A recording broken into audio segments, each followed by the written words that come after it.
Hello everybody, how's it going? Christian from Treasure Town here, and today we're going to be searching through another half pound of world coins. We got a mini grab bag. We're going to be searching for silver and gold coins, anything older from obscure countries or just a rare design. We'll be pouring it out, hoping for some valuable finds. I've been trying to do the production a little bit better, and then go back in and edit some historical information I might be missing, or context, or answer my own questions, but we'll pour it out and get started after a brief message from our sponsors. Before we get into this grab bag, I want to thank MA Shops for sponsoring this video. Their online marketplace, mashops.com, has a great selection of ancient US and world coins, paper money, stamps, and more. They've got a really good reputation, easy to use site, and they work with trusted dealers, so it would be a mistake to not head on over there and be aware of this awesome source for coins. Hopefully you can find something for your collection there, and with that being said, thanks to them again for sponsoring it, and let's get into the grab bag. So here we've got a bunch of the coins in front of us, and we'll start out with the Hong Kong 10 cents from 1948. I'm not sure if they are continuing to produce coins and if this would be demonetized, but it's certainly part of the sort of British Empire. King George VI, I want to say he passed on in about 1952 or so. After that, getting started early with a pre-1900s coin, 1879 Spanish, Alfonso XII, Cinco, 5 Centimos.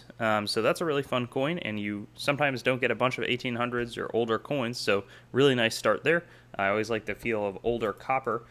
Here we've got the French 10 centimes, 1994. That would meld into the euro in 2002 or so. I'm not exactly remembering what rate it would do so at. And then here we've got maybe 2 Fen from 1980 in 1981 in China, aluminum coin. Moving on, I see something in here. I always find these fascinating. Oh, and I haven't seen the 2. I was thinking it was going to be a 1 centavo, but 2 centavos from Cuba in 1916. It almost looks like the states were striking these coins. I know that there was some involvement in collaboration there. 2 centavos, 2 centavos. One interesting fact is that Cuban merchandise or goods are often banned from being sold in the States, so you can't purchase like Cuban or Iranian coins on eBay. There are some other sites that would let you, but not that one. Here we've got a Taiwan. I'm not sure what the denomination is, but I'm almost positive that it's the Taiwan currency. So they've gone through a few different currency reforms, and then this looks Haitian, maybe Liberté, Égalité, Fraternité, 20 something. Let's see, yeah, République d'Haïti, 1995. So not too many older coins outside of that Spanish one. Ooh, but it looks like we unveiled some silver back there. I'll wait a little bit to get to it. 1951 here. I'm not sure what this is going to be. Ooh, Iceland, 25 Orar.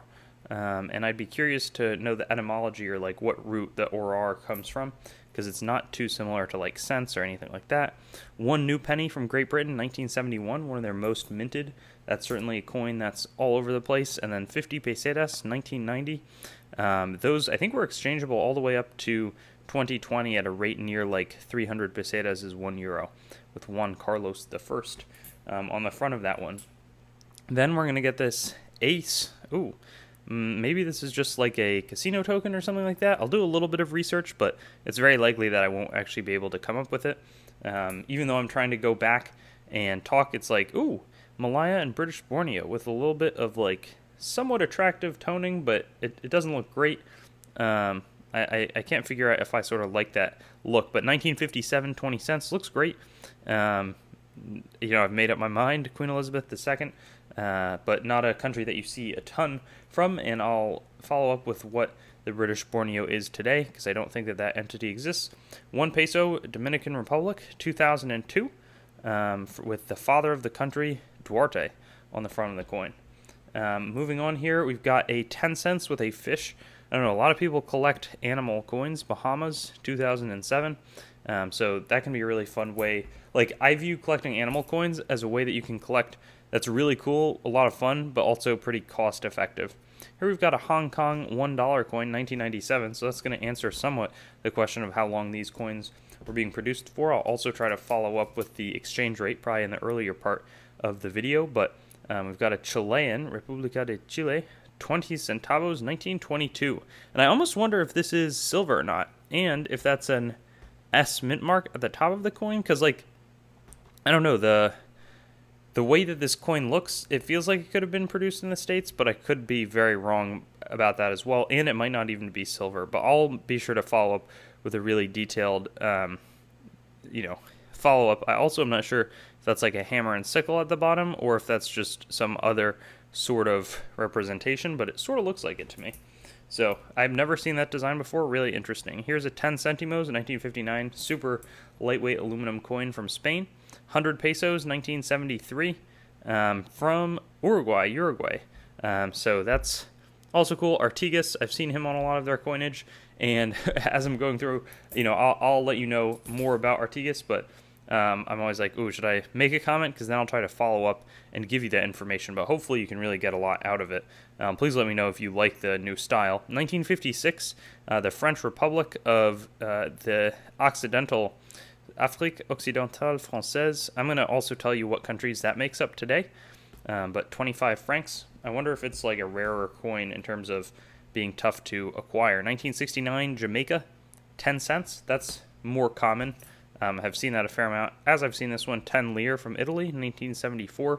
That's a currency that really inflated quite a bit. And again, digging myself in a hole here, but for future videos, I'll try to give you the exchange rate that the lire went into the euro at. Here, though, much less inflated, 2 centesimi from, that looks like 1871, but a long time ago. I wonder an N might be Naples or Napoli, and we've got Vittorio Emanuele II. So he was the Italian king at the time that this coin was minted. 10 cents, different design, really worn from the Bahamas, and this is also not a super pretty coin. 1959, Mexican. 5 centavos. They went through a currency reform in 1992, so sometimes you see like a 200 peso coin. Most of the time, especially if it's before 1992, that gets demonetized, so you're not in luck. I remember thinking I had a bunch of exchangeable pesos that were worth a lot, but I was wrong. Costa Rica, 1948, 25 centimos from the bank, BNCR. I've been eyeing this coin the whole time. I know that it's silver, so I'm really excited about it. 1960, Greece, 83.5% silver, 20 drachma coin. It's got a great horse and what looks like a dolphin below. Really nice design. This coin, something happened to it, like it interacted with some chemicals or something, but uncirculated ones are not super expensive, and I really like the design, so certainly one of my favorites. Would give a little shout out to it. 10 filler from Hungary, 1894. You see the Magyar Kirali Valtopens. I'm sure that I'm mispronouncing that, but it might be Austro-Hungarian Empire. I believe so. Habsburgs, because 1894, and you see the crown there, is before World War I, which is when a lot of that comes into effect. And awesome, we got a farthing from 1873. Looks like it's in really nice shape. That's great. So we've really gotten some cool coinage here. Something happened to it there on the front, so maybe a little less nice shape, but Victoria, an older ruler. Certainly you see a lot of, King George V, 6th, Elizabeth, a lot less from Victoria. So yeah, 1873, certainly an interesting time. I was reading a little more. It was only in the 70s and 80s and the 1800s that there was a lot of circulating coin availability in the United States. 5 cents here, 2000. What happened? There was a lot of silver that left the country, especially during during the Civil War, and then it floods in as they start producing trade in Morgan dollars and causes a lot of problems. Silver price goes way down. But we have a Madagascar 1953, 5 franc here. Again, that animal theme, really, really cool. I've been happy about the overall quality of the coins. It started out a little slow. There were a lot of moderns. Here's the Panamanian Balboa, probably a dime, 1980, because, decimo, equivalent to 10 U.S. cents. They're often the same size and weight, and link the Panamanian Balboa to the dollar 1 for 1. We've got a Jamaican 10 cents here, 1995, though it's been corroded away a bit, so that's unfortunate. That coin looks really nice. Really like the detail on it. Let's see how old it is. 1965, it looks like. I don't know. Something's going on there, but really just like the overall appearance of this coin. 1 centavo from Colombia. And that's one of the great things about world coins, is there can be some really cheap coins that are, pretty expensive. Or that totally, I blanked out. That would be expensive if they were in the States. And I was trying to see if there's a little bit of a clash die going on with the sort of in the middle. I'll look at that a little closer later. I don't think so, but 1990, 1 franc from Belgium. That's not an example of a super expensive coin, nor is this one, which is an Australian 1995 cents. They did away with their penny a long time ago, and I think the U.S. should do that as well. 1963 Suomen Tasvalta, that's a Finnish coin, 10 penniä. So not part of the, I'm not sure if they're part of the euro. Leopold Koning de Belgian, so this could be 1886 50 centimes. That's so cool.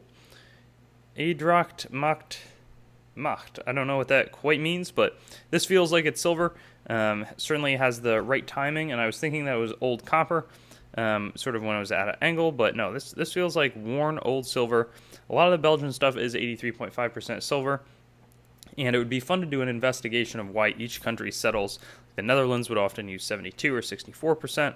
Germany did 83.5. France did 83.5 on a lot of their stuff. This is not silver, though. 1966 half franc. Just different decisions made by a bunch of different countries. 1956, 25 cents.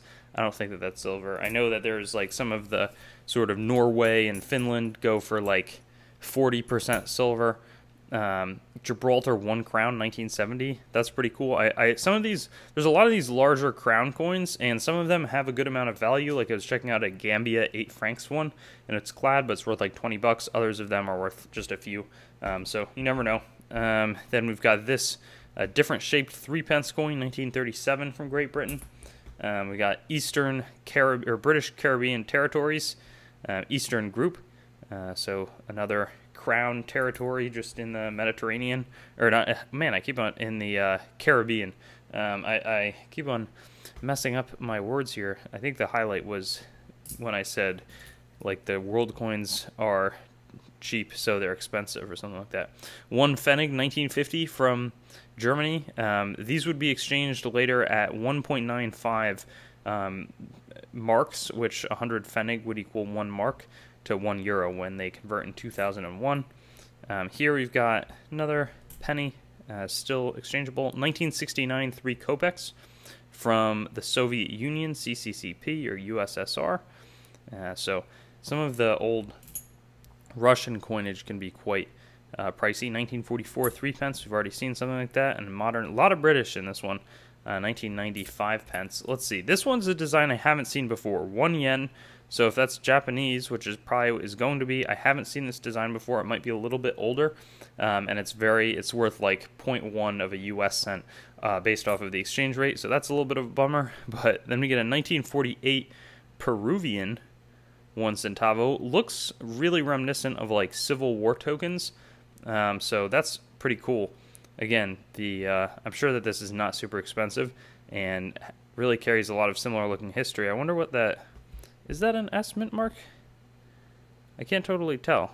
It's probably not, but if it is, that would be sweet because, again, the U.S. minted coins for other countries, so it might not be super outlandish. Here we've got a Napoleon III from France, unknown, but he, I think, tried to unify France. There was something about 1848. Something crazy happened there. This, I would believe, would be a 10 centimes, and the D is going to be the mint mark. Wow, so neat coin. They're not super valuable, certainly not in that condition. Then to close things out, we got a 1915 German 1 Pfennig. Again, German Empire, pre-World War I, or during it at that point. And then, there we go, Sweden, 1929 10 ore. So I'm sure that this is, or I'm not sure, but I'm almost positive it's going to be another one of those 40% silver coins. I'd referred to their different sort of percentages earlier, but I think we got a really cool batch. 1922 20 centavos from Chile.